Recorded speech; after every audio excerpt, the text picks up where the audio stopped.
Morning, everyone. We are discussing about thermodynamics and kinetics of metal complex. And in the previous two lectures, we discussed about the basic introduction of these two terms. What do they really mean, and different factors affecting the thermodynamic stability and kinetic lability of a metal complex.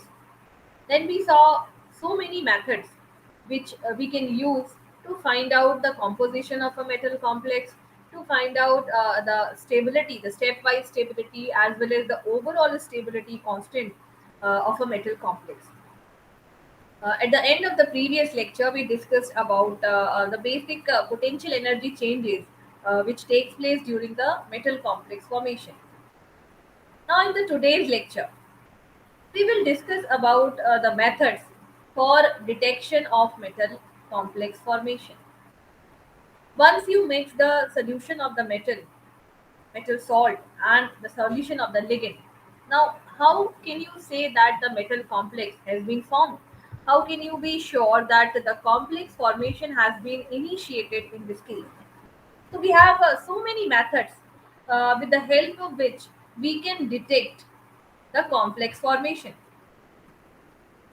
So the complex metal ion, once the complex has been formed, now you call it as it is not a free metal ion, now it is a complex metal ion. So it exhibit strikingly different properties as compared to a free metal. The complex formation can be detected by studying such properties of the metal ion.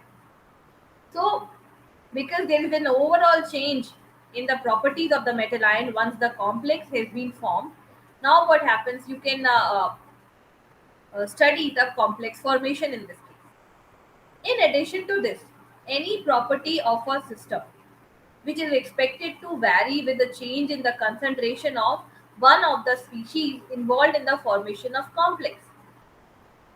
We can also use that to sense the formation of the complex. Suppose you can measure the change in the concentration of the ligand, then you can use that also. If you are continuously measuring the concentration of the ligand that is changing, so that also you can use as a, indication of the metal complex formation. Sometimes there is the change in the property like color, melting point, stability towards the oxidation or reduction, magnitude of the ionic charge, then solubility, crystalline form of the salt. There are so many indicatives of the formation of a compound, and by careful consideration, it is possible to find one or more suitable methods for the detection of all types of complex formation in the solution. So, the very first thing that we can notice, it is a color change. In one of our lectures, we were discussing about the cobalt complex, cobalt complex,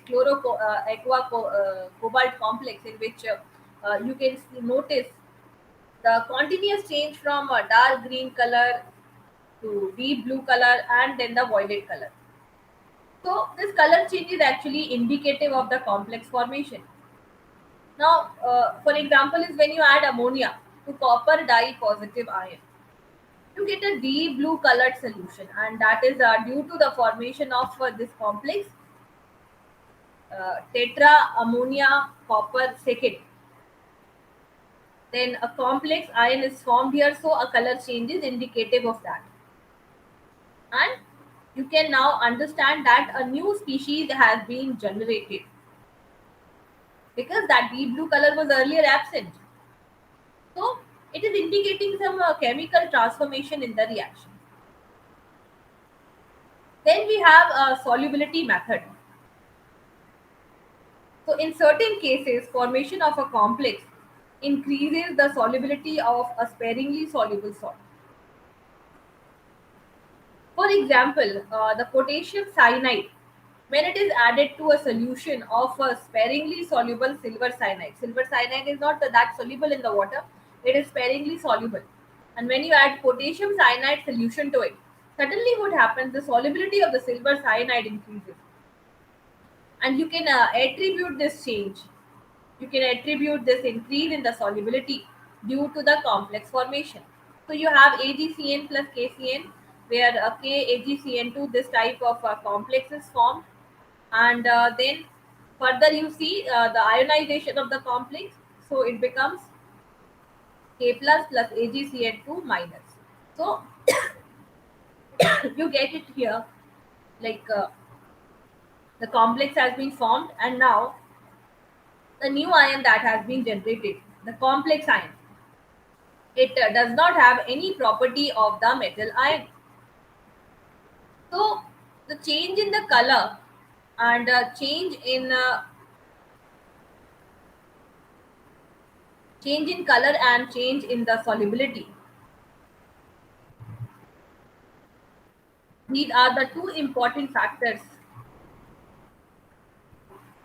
which actually indicates the complex formation, and these are the two different tests which are actually involved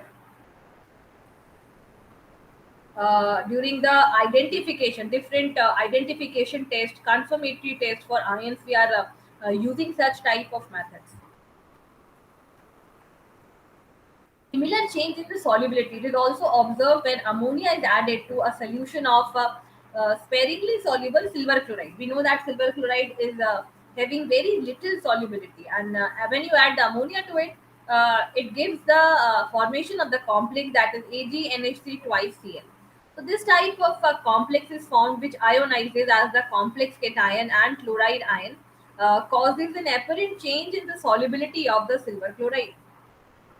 So suddenly there was a salt which was not soluble in the aqueous solution, and it is start getting dissolved. So that shows that there is a change in the property of that salt, change in the property of the metal ion, and therefore what happens now? The solid white precipitate, it is now dissolved inside the solution. So in the case of non-ionic complexes, the solubility of the complex in water immiscible organic solvent and its a distribution coefficient, we can also use it as a measure of the extent of complex formation, because we know that non-ionic complexes, they are not dissolved in the water. So in that case you can use the organic solvent, and then by measuring the extent of the solubility, you can actually find out the extent of complex formation. The third important parameter which we can use as the indicator of metal complex formation, third important parameter is change in the chemical property. Like right now you have seen the change in the physical property, change in the color, change in the solubility, but yes, when the metal ion is complexed, its chemical properties are also changed, because the complex metal ion, it reacts differently than a free metal ion. And by using that single observation, we can distinguish between a free metal ion and a complex metal ion, and we can get the evidences of the complex formation. So addition of hydroxide ion to a solution of ferrous ion, Fe2 plus, in the presence of EDTA, it does not result into precipitation of FeOH twice. Otherwise, if you add in the ferrous, in any of the ferrous salt solution, if you add sodium hydroxide, what will happen? You will get a precipitate of ferrous hydroxide. But in the presence of EDTA, when EDTA is already there with the iron, with the ferrous ion, then what happens? A very stable complex of FeEDTA2 minus is formed. EDTA is containing four negative charge, right? So when it will be forming complex with the Fe2 plus, overall charge on the complex ion will be 2 minus. So this type of anion is formed as a result of the reaction. And now what happens? Whatever amount of NaOH you add, the ferrous ion will not be precipitated. And this shows that it is now no longer similar to an independent ferrous ion. Now it is complexed inside the coordination sphere. Similarly, chloride ion, it does not cause a precipitation of Ag plus from the aqueous ammonia solution, as the Ag plus ion are now present in the form of complex. So once this AgNH3 twice plus, this complex is formed. Now if you add chloride, like suppose you add NaCl to this solution, that Cl minus will never get attached with the Ag. and therefore no precipitate will be generated. Otherwise, if you add chloride to any of the silver salt solution, you will get instant white precipitate due to the formation of AgCl. So this type of a change in the chemical property can be seen when the metal ion is in the complex form. Now it has lost all its natural chemical property. Now it is a complex ion inside the coordination sphere. But this is the case of the stable complex formation, when the metal ion is forming a stable metal complex ion. So in that case, it loses the chemical property. But otherwise, if the complex formation is not that stable, if it is having low thermodynamic stability, then what happens? They fails to qualify such test.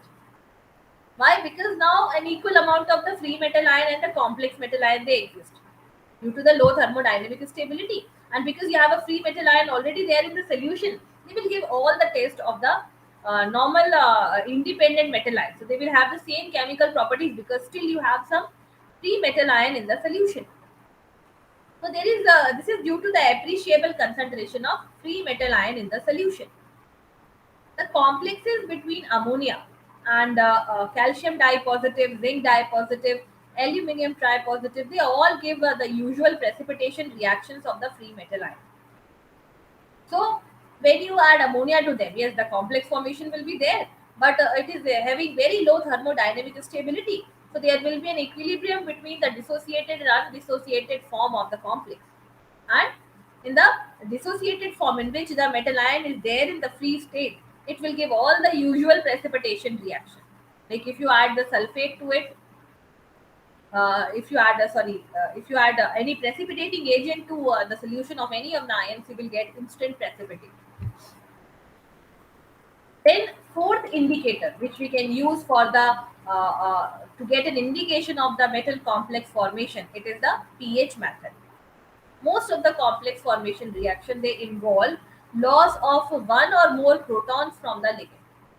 Generally, one or more protons are lost from the ligand molecule. As a result of this, it has some unpaired electron, and these unpaired electrons are now donated to the metal ion.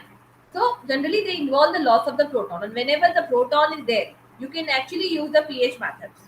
So the complex formation can be considered to be the displacement of one or more, usually weak acidic protons of the ligand by metal ion. This displacement increases H plus ion concentration in the medium, resulting into a drop in the pH value.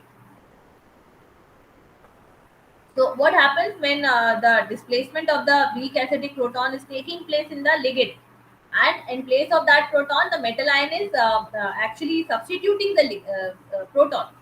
So this will increase the H plus ion concentration, because now more and more H plus ion are coming into the solution as a result of complex formation.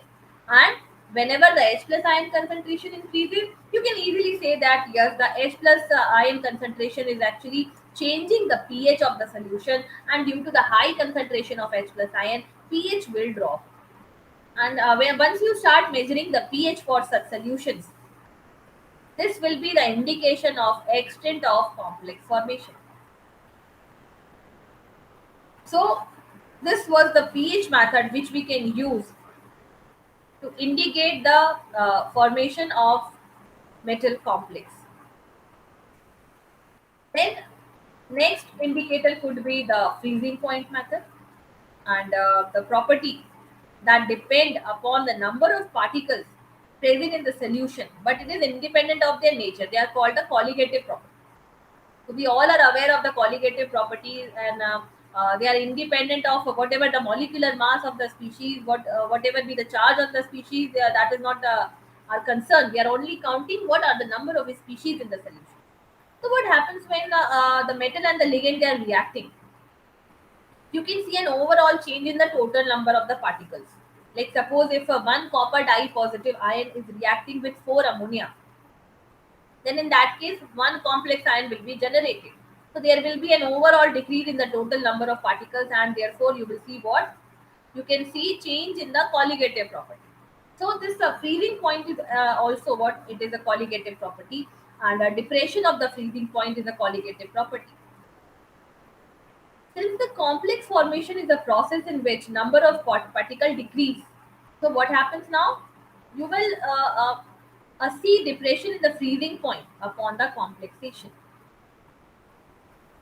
So this method is also used for the indication of the complex formation. And the next is the electrical conductivity. So these all properties are dependent, the colligative property you are measuring by seeing the change in the number of the particle. Electrical conductivity, we are using the charge on the particles. So by mere change in the electrical conductivity of the solution, also you can indicate the complex formation. So the electrical conductance is what? If you look at a solution which contains some ions, so these ions are basically the carrier of the electricity. They are carrying the electrons inside the solution, and they are actually the principal factors which determine the electrical conductance. So in a solution, the electrical conductance actually depends on the concentration of ions with high mobility. Then the mobility is another factor. Higher will be the mobility of the ion, greater will be the conductance of the solution. So, the complex formation is often accompanied by disappearance or formation of ions with a different mobility, and therefore you will see a change in the electrical conductivity of the solution. So, if you are constantly measuring the electrical conductivity throughout the process of the complex formation, then you can get the indication of complex formation by simply observing the change in the electrical conductivity. Because there is an overall decrease in the number of particles, you can see that the conductance may be reduced, and this forms the very basis for the detection of a complex formation. For example, we can take the formation and disappearance of the ions by taking this example. This is the copper aqua complex, copper H2O X2 minus, and it is reacting with the acetate ion, and also with amino acetate. And now what happens? A complex species is generated, and this complex species is actually due to the replacement of this water ligand by another ligand. So if the complex is sufficiently stable, this method can also be used to determine the charge on the complex by measuring the molar conductivity at infinite dilution. So not only the indication that you are getting from this method that the complex is formed, but also yes, you can measure the molar conductivity at the infinite dilution, and you can get the charge, overall charge on the complex ion.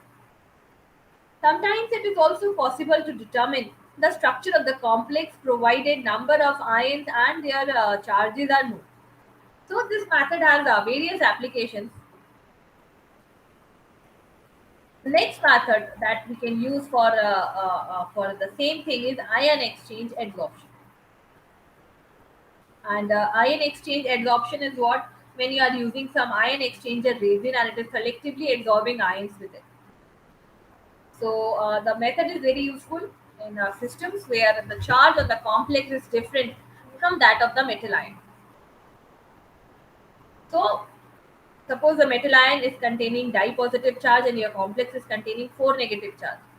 So now you can use suppose you want to selectively adsorb the complex species, right? So you can use for the negatively charged complex ion anion exchanger resin, right? You can use an anion exchanger resin, sorry, cation exchanger resin. And for the adsorption of the cationic species, cationic complexes, you can use the anion exchanger.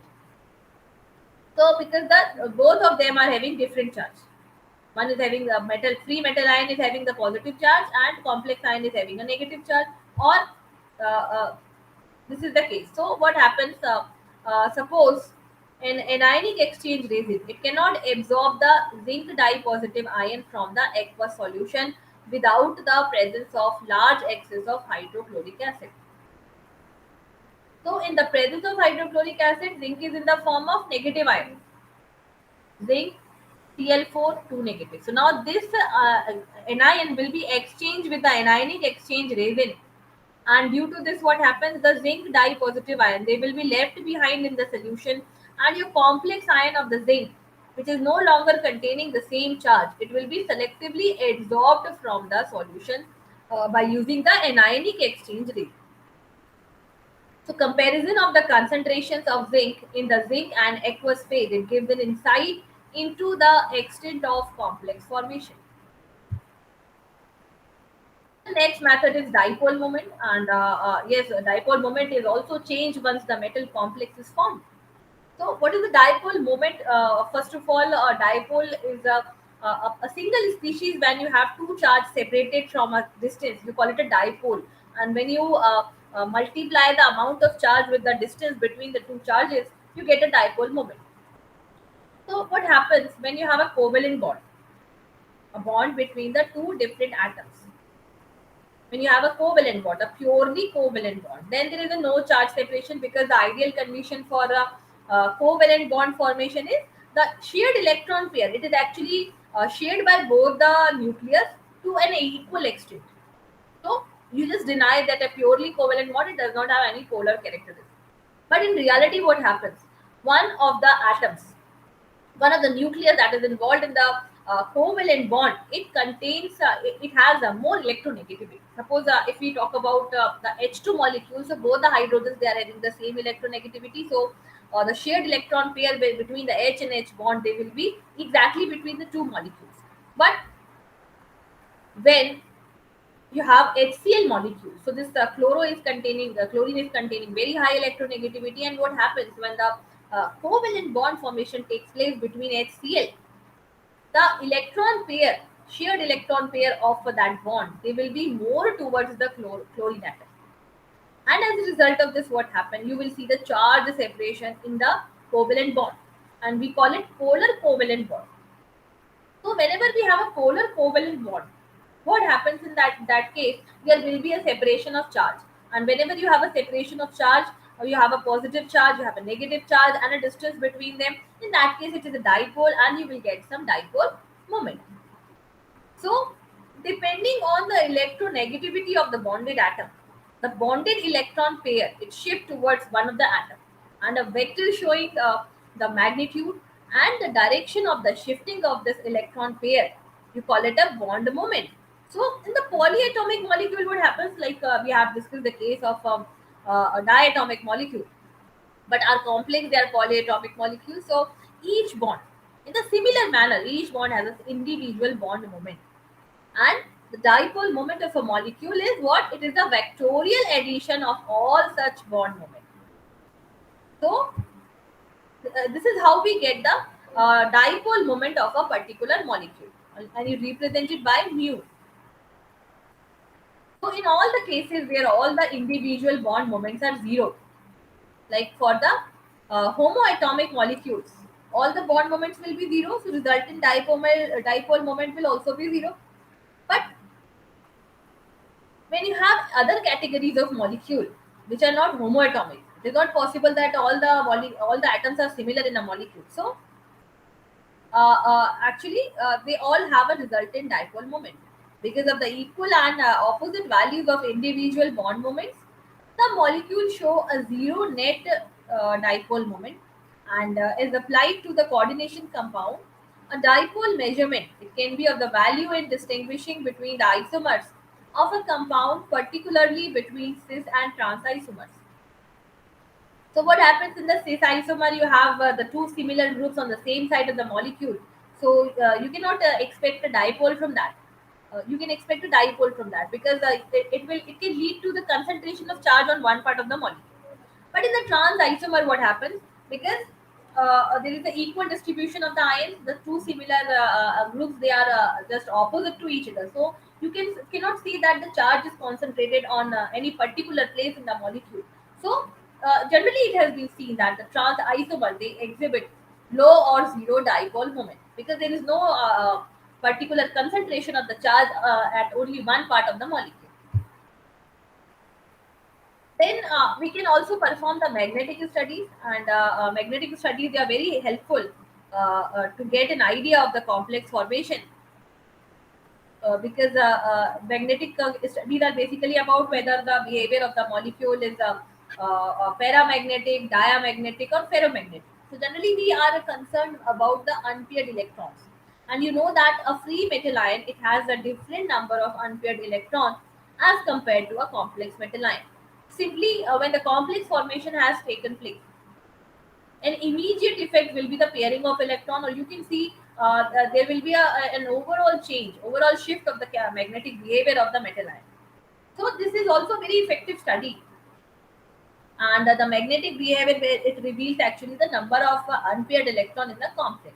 So this also provides the information regarding the valence of the metal ion, what type of bond is present, and in turn the geometry of the coordination compound can also be find out. So, when you talk about the magnetic property, it is actually related with the magnetic moment. And the magnetic moment of the transition metal ion in their compound, it is directly related to the number of unpaired electrons, and you can equate it by mu is equal to square root of n into n plus 2. So, in this formula, by using this formula, you can calculate the magnetic moment mu. And n is what? N is the number of unpaired electrons. So once you know what is the number of unpaired electrons, you can calculate the magnetic moment of the metal ion as well as complex metal ion. So in some cases where the inner d orbitals are used for hybridization, so you will see the d2sp3 type of hybridization. The symmetry will be geometry will be the octahedral one, but the inner orbitals are involved for the hybridization. Now, in that case, the complex formation may result in the decrease of n, because now the inner orbitals are involved, so electron needs to be get paired. So, what happens? Number of unpaired electron decreases in the inner orbital complexation, and a decrease in the value of magnetic moment can be obtained, and it becomes an evidence of the complexation in some cases. So a free nickel dipositive ion, it has 8 electrons, and these 8 electrons are present in the 5 3d orbitals. So you get a 6 electron paired while 2 remain the unpaired. And what will be the magnetic moment of the nickel dipositive ion when it is in the free state? The magnetic moment will be 2.83 bm, which is reflecting the presence of 2 unpaired electrons. But once the square pinner complex of nickel second are formed, nickel second is generally known for the square pinner complex. So here, what type of hybridization will take place? dsp2, and inner orbital is involved. So what happens now? The electrons need to vacate one orbital and they have to get paired. So once the pairing is done between the two unpaired electrons, now dsp2 hybridization, it requires one d orbital, and the two unpaired electrons are paired. So the square planar complex of nickel dipositive is what? It is diamagnetic in nature with a value of mu is equal to 0. So the zero value of mu is indicating us that the complex formation has taken place. So if you take the magnetic moment of the free nickel, it is 2.83, but suddenly it becomes diamagnetic. From the paramagnetic free metal ion, now the diamagnetism came into existence once the complexation is done. And that is due to the involvement of the inner d orbitals, and you can say the pairing of electrons has taken place. Then the next method is a visible absorption spectral studies. So in the of absorption studies, or you can say in the spectroscopic analysis, what happens? Each of the individual, it shows a characteristic absorption, and that characteristic absorption at a particular wavelength, that is due to a particular type of bond in that molecule. So, we are taking here the example of the electronic spectroscopy. So, in the electronic spectroscopy, electronic transitions are there, and these electronic transitions, they could be different in the free metal ion and the metal complex. So, the absorption of the light by a particular species, it reflects that the complex formation has taken place. If it is showing the absorption at a particular wavelength, right? So if you know that what is the wavelength at which your metal complex is showing absorption in suppose UV visible spectroscopy. So once you put the solution in your spectrophotometer and you start getting the absorbance, that amount of absorbance is actually reflecting the amount of complex that has been formed in the solution. So it also depends on the type and strength of the metal ligand bonding, and therefore the metal ions which contain incompletely filled d orbitals, they give different colors depending on the nature of the ligand attached with the metal ion. So in most of the cases, the intensity of the absorption is increased and absorption it shifts to lower wavelength. Then the coordinated water molecule are replaced by the ligand more basic than water. So here the difference in the intensity of absorption it is also reflective of the nature of the complex formation.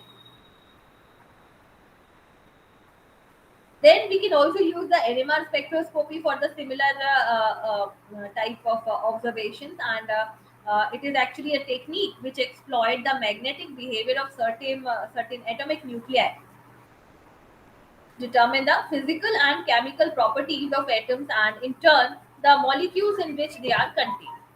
So it is based on the nuclear magnetic resonance, and it can provide the detailed information about the structure of the molecule. So, but there are certain limitations with the NMR, so you can apply that technique only for certain nucleus. So, if those nucleus are there in the complex, then only you can use this technique. So, it is applicable to a sample which contains nuclei having a resultant nuclear spin. So, when such nucleus is placed in a strong magnetic field, transition occurs between the different spin energy levels of the nucleus, and it actually leads to the absorption of the frequency. So this is the NMR spectroscopic technique, and in addition to the proton NMR, in which we are studying basically the H1 NMR technique, we call it. So in addition to that, if your complex is containing carbon 13, F19 NMR, they can also be used to study the metal complexes because they are generally present in the metal complex, like hydrido fluoro complex of the ligand having hydrogen, like acetyl acetonate. For study of these type of metal complexes, we can use different NMR techniques. The chemical shift is what it is designated as delta, and when once you are performing the NMR spectroscopy, you are actually measuring the chemical shift. So, chemical shift in the proton NMR, particularly if you are looking at the proton NMR, it provides the information about the complex formation. Hence, here also the method can be utilized even if there is no change in the number of unpaired electrons of the central atom or ion on the complex formation. Then we can also use the ESR spectra, and this is called as electron spin resonance spectroscopy, or generally it is called electron paramagnetic resonance spectroscopy. And this technique is specifically useful if your complex is containing unpaired electrons, because in that case, whenever the unpaired electron is present in the complex, in that case what happens, unpaired electron they have a net magnetic moment, and that magnetic moment you can detect it, that paramagnetic behavior, by using the ESR technique. So it gives an information about the distribution of unpaired electron in the molecule, which in turn helps in mapping the extent of delocalization of electrons over the ligand. When placed in a magnetic field, the molecules they have unpaired electrons. So what happens? They will undergo the transition between the different states, different magnetic states, and the absorption will take place in the microwave region. And the energy of the transition E will be given by G beta H. So G is your gyromagnetic ratio. Beta is the H is the magnetic field here, and beta is the magnetic moment which is expressed in the Bohr magnetons. So these measurements they actually provide the value of the magnetic moment. The subbands in the absorption band they can explain the nature of metal ligand bond in the complex. Then the ESR measurement they require a very small quantity of the sample, and it is practically useful for studying the complex formation where there is no change in the number of electrons of the central metal or ion. Then we have electromigration studies, and formation of a negatively charged complex ion. You can detect it by using the technique of electrophoresis and electrodialysis. These are the two techniques which are generally employed in the case of colloids. And in the electrophoresis, the ions are migrating in the presence of electric field. Though we are using a membrane for this thing, and electrodialysis is a similar phenomena. So in the electrophoresis, they are immediately precipitated, but in the electrodialysis, on both the side we have solution. So in both of the mentioned processes, We are forcing a charge species to move, and for that we are applying some external electric field. You are applying some potential, and under that potential we are forcing the charge species to move. So while the electrophoresis is applicable to the dispersed particle having a surface charge, electrodialysis is used to transport the ions in the solution. So the reverse movement of the complex metal ion, which can be a colored ion, towards the positive electrode instead of a negative electrode, it can serve as the indicative of the complex formation. So when a colored ion will start moving, it can show the color change. And now, when it is moving in the presence of some applied electrode potential, now what happens? You can see by the reverse movement that yes, the complex formation has taken place. For example, consider the formation of cobalt third aspartic acid complex. And now the complex shown below, it is what? It is an anionic complex. So the movement of the free cobalt third positive ion under the electric field, it will be reversed by the event of the complex formation. As soon as the complex is formed, earlier you have the cobalt dye positive ion in the solution, right? So it will move towards the negative electrode. But as soon as the cobalt third aspartic acid complex is formed, because it is having the negative charge, so now the movement will be reversed, and now the complex ion will start moving towards the positive electrode. So this is a reversal in the movement of the complex under the electric field. It is indicative of the complex formation. Then we can see the change in the reduction potential, and for this we can use any electroanalytical technique. And when the complex formation has taken place, the reduction potential of the metal ion just changed. So reduction potential of a species, its tendency to gain electrons and get reduced, and it is measured in the millivolts or volts. So larger positive values of the reduction potential, they are indicative of the greater tendency to get reduced. If we have a large positive value of the reduction potential, the species will undergo the reduction quickly. But if it is a negative value, then it will take some time to get reduced.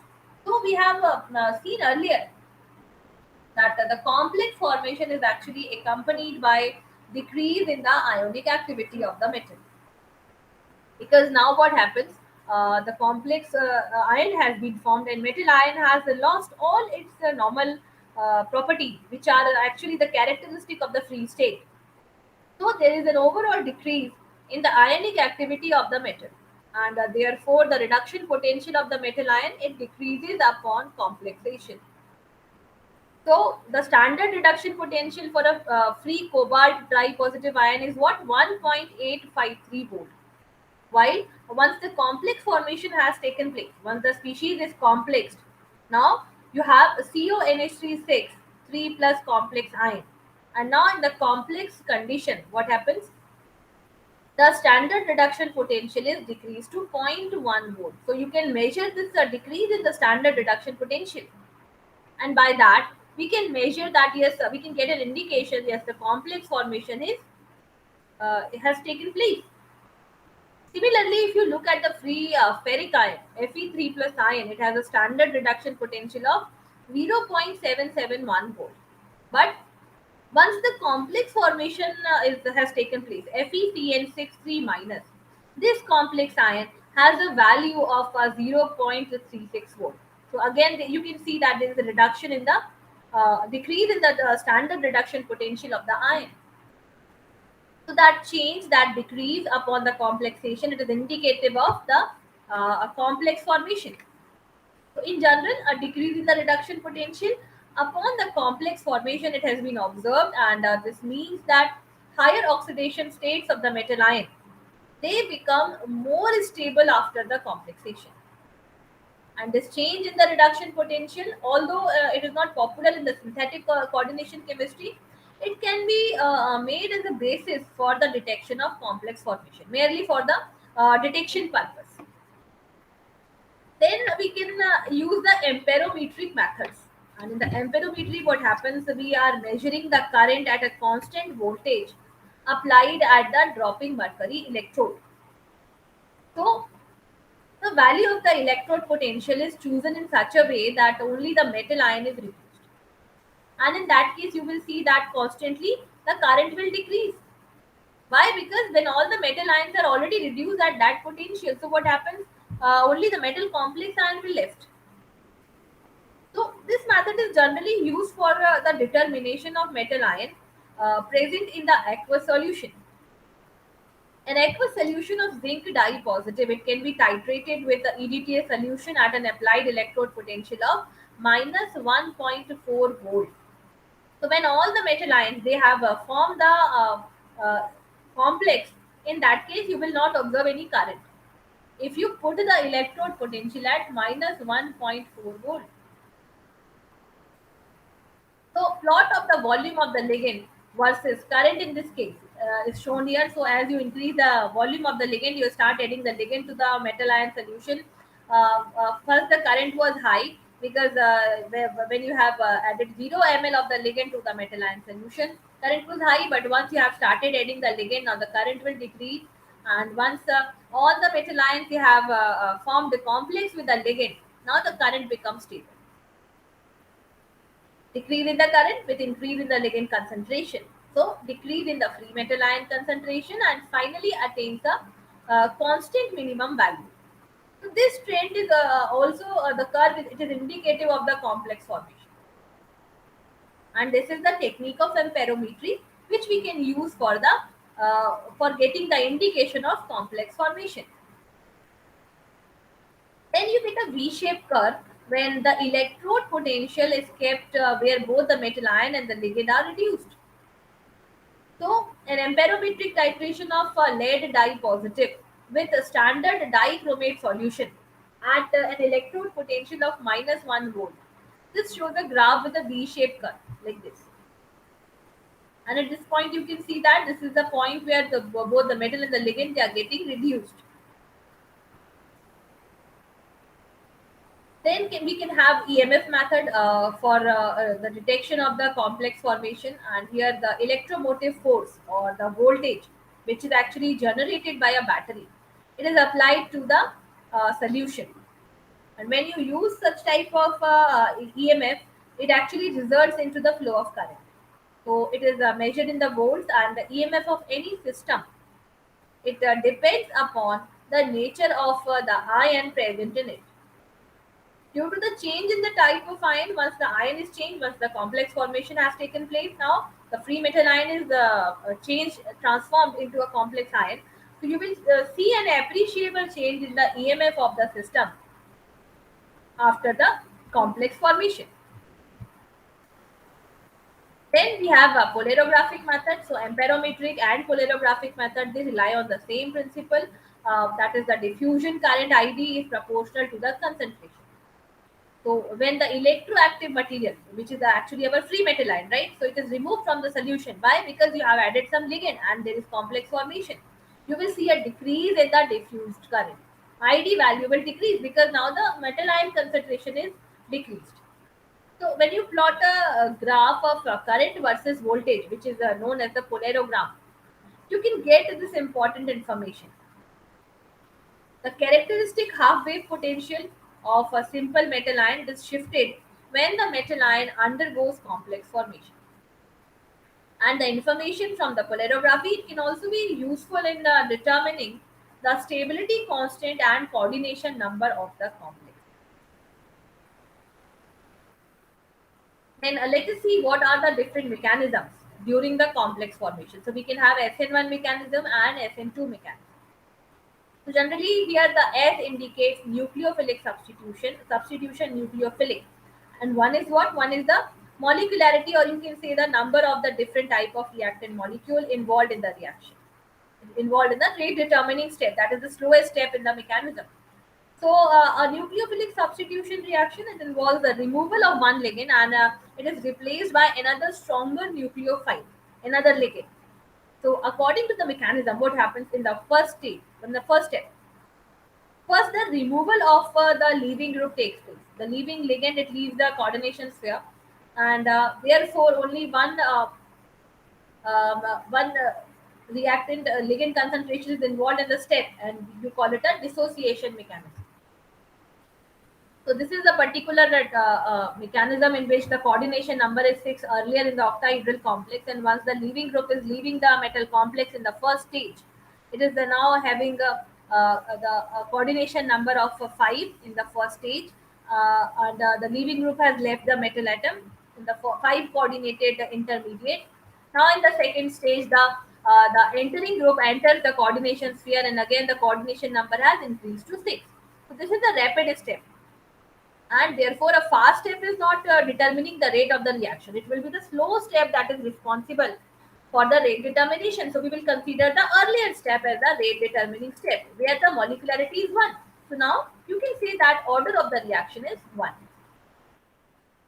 So overall rate of the reaction will be K into mx5y, and this is a particular schematic showing the SN1 reaction. You have octahedral complex. It is converting itself by losing one ligand into the trigonal bipyramidal intermediate having coordination number 5.